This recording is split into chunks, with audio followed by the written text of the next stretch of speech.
Shopping online to save amid rising cost. PNP warns of scammer.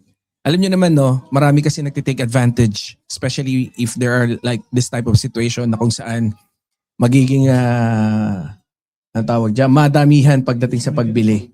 And yun nga, so binabalaan tayo ng ating pamahalaan no para mag-ingat, no? Ito sabi dito, Manila, Philippines, the Philippine National Police Anti-Crime Cyber Crime Group o PNP-ACG on Tuesday warned the public of scammer while shopping online to save up amidst rising prices. With the increase in prices due to the war in the Middle East, including in Iran, and expect more scam activity, ACG Director General Wilson Asueta told reporters in Camp Crame.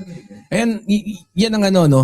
So, yung balitang yan, no, at least para maging aware tayo, no, na dapat maging maingat. Siyempre, pagdating dyan sa, hindi ko alam talaga kung paano dyan sa Pilipinas, pero dito ganun din, madami mga scammer dito.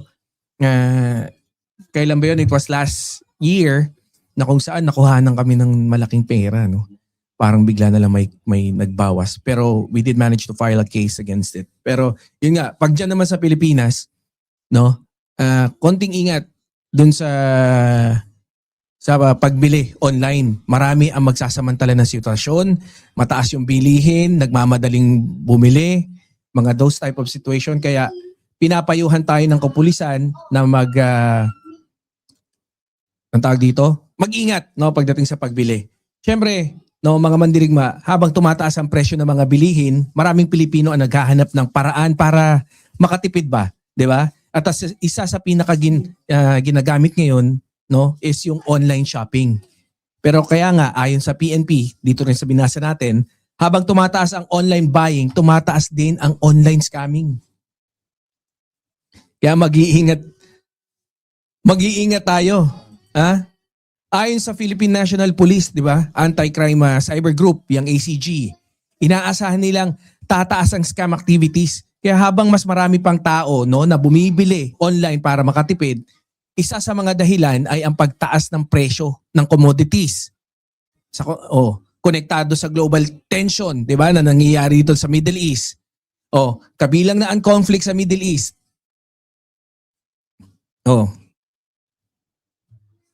Kapag tumataas ang presyo sa merkado, natural, maghahanap yung mga tao ng mas murang ng option. Kagaya ng online. Pero dito pumapasok nga yung ganyan, yung mga scammer. Marami talaga, no, ang mga scammer. Yung isa, yung balita ka nakulong na, di ba? Pangmalakas ang scammer din, pero wala akong pake sa kanya. Karaniwang modus ngayon. Fake online stores. Isa. Fake payment links. Yan pa, yung fake payment links, ang daming natatrap dyan. Yung papadalang ka ng link, akala mo, link lang, no? Fill upan mo, isasend mo yung ano mo, pero actually, nakopya na nila. At mga bogus sellers na biglang nawawala pagtapos ng bayaran. Yan yung mga kadalasang nagaganap dyan ngayon sa Pilipinas. Kaya konting ingat. Ingat tayo. Guys, mga kababayan ko, yung mga nandiyan sa Pilipinas, wag tayo masyadong especially yung mga impulse buying. Yan yung madalas nabibiktima. Tapos minsan tinatamad ka na, no? Tinatamad ka ng i-survey kung okay ba.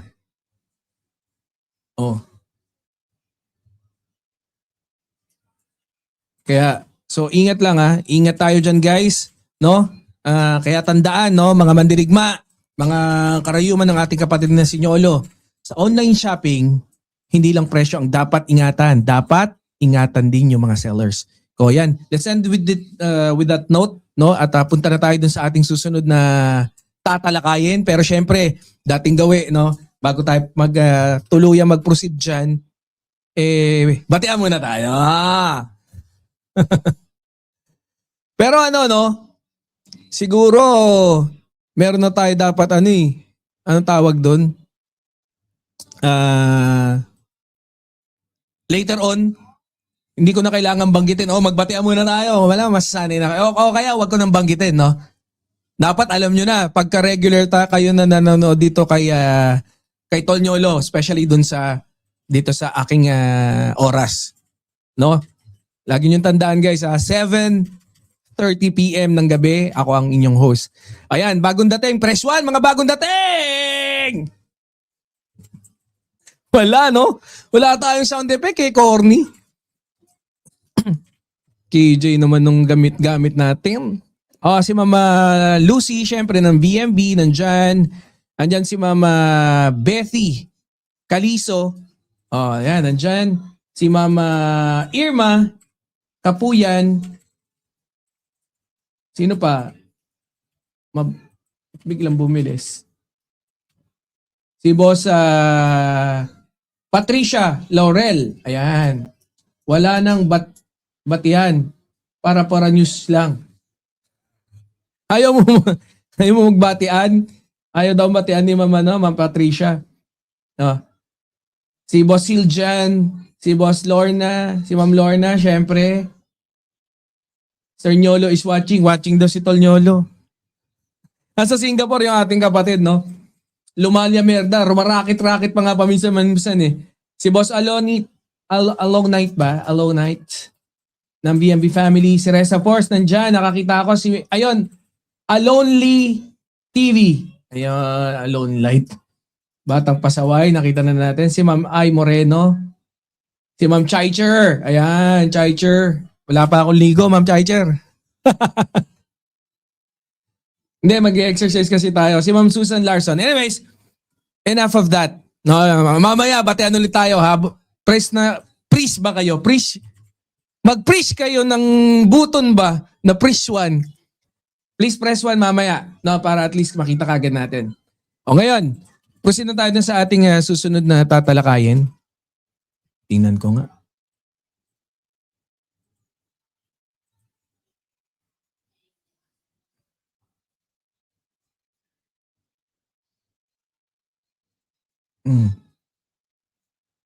BP Sara.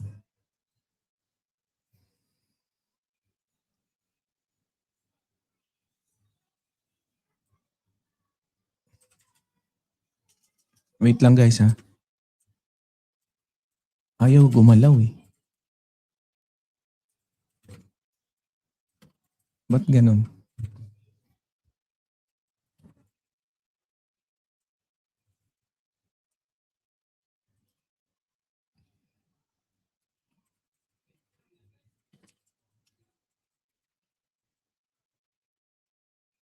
Ito na lang.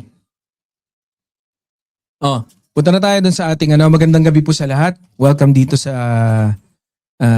channel ni Nyolo. Ako po ang inyong host, no? Si Banat Boy. At syempre may channel din ako together with the Admin Reach, TPL3. Ako, Banat Boy yung aking channel. Patuloy niyo po kami supportahan. Thank you. Mag-start na tayo dun sa ating ikalawang topic, no? Ikalawang nating tatalakayin. Ayan, magandang gabi po sa lahat. Sabi dito, breaking news, inquiry.net. DepEd boost disaster recovery with learning hubs. May S.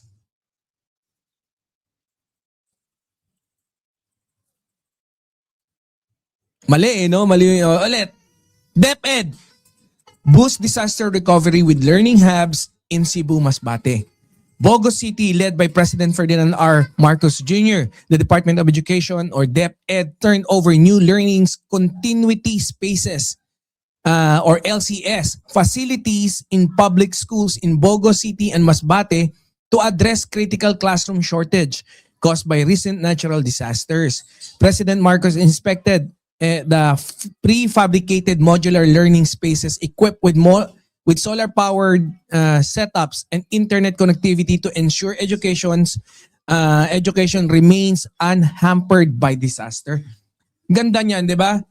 Kaya nga ako talaga tuwan-tuwa ako sa lahat ng mga ginagawa ng ating mga ating mahal na pangulo, no? Yung mga ganyang proyekto tas ang comment pa ng iba is walang ginagawa yung ating mahal na pangulo, no? Balikan natin lang sandali, no, yung mga mahalagang issue. Ang epekto ng kalamidad sa edukasyon. 'Di ba? Pagka wala kang matirhan, dali ka na kagad. Pero yung mabilisang aksyon ng ating pamahalaan pagka may mga kalamidad, no? Hindi lang para ma-providean ka ng bahay, kundi masigurado na hindi maaantala or hindi mas magiging matagal, no? Hindi mas magiging matagal yung pag-aantala doon sa ating edukasyon, no? Kasi pinagpapahalagahan niya ng ating pamahalaan. Alam niyo, isa sa pinakamalaking problema pagkatapos ng bagyo ay yung pagkasira ng mga paaralan. Kaya nga yung mga modular learning hubs na inilulunsad ng DepEd ay disenyo para mabilis maitayo at magamit agad ng mga estudyante. So yan yun. Mga educational hubs. Ang ganitong solusyon, ginagamit na rin yan sa ibang bansa no? Pero madalas tamaan ng ginagamit siya sa ibang bansa lalo na ng mga madalas tamaan ng bagyo. 'Di ba? Kagaya niyan from pagkatapos sa Japan ay pagkatapos sa Pilipinas yung bagyo dumidiretso sa Japan . Kaya nga nung 'di ba nag-aaral ako doon, ang sabi sa amin, kayo talagang, yung Philippines, kayo nag-i-import ng rito Nag-i-export ng bagyo. Kasi pagkatapos sa atin, sa kanila pupunta. Siyempre, bukod sa classroom, kasama din dito yung mga digital connectivity para na hindi na mahuli ang mga estudyante sa kanilang pag-aaral. 'Di ba? Solar powered panel yung mga each mga modular hub para dun sa parang magiging classroom, 'di ba? Typical kasi nga 'di ba yung kuning-kuning nating vice presidente na naging Department of Education medyo talagang sablay. Kaya magandang solusyon to na pinoprovide ng ating pamahalaan para at least maka-cope up kagad tayo pagdating ng pagka mayroong mga sakuna. Automatic. Ibubukas kagad natin, i-set up, tapos okay na. Kaya, kudos, palakpakan dyan, Wala man tayong pampalakpak, malay nyo naman. Doon sa recording ko may palakpak. So, ayan very good tayo dyan. Very good yung ating pamahalaan dyan. Okay? Dahil nga, syempre,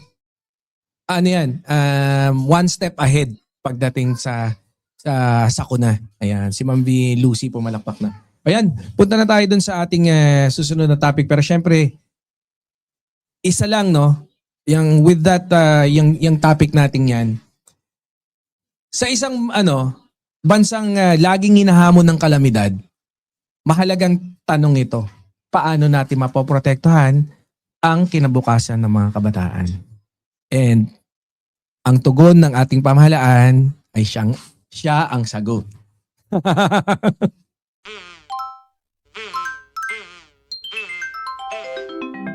Kakulango.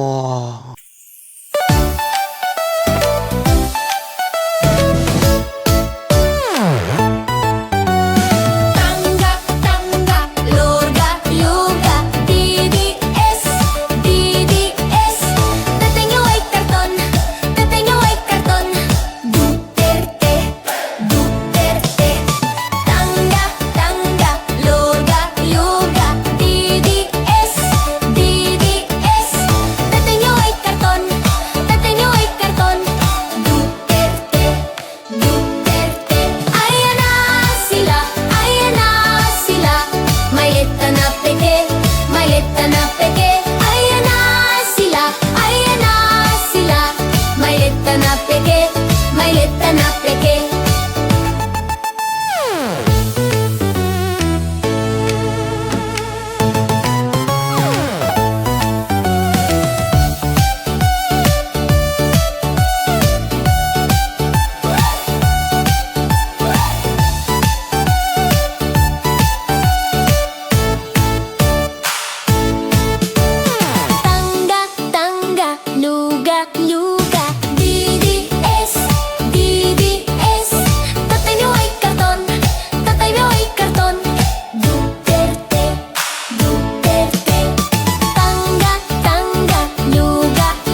luga, luga.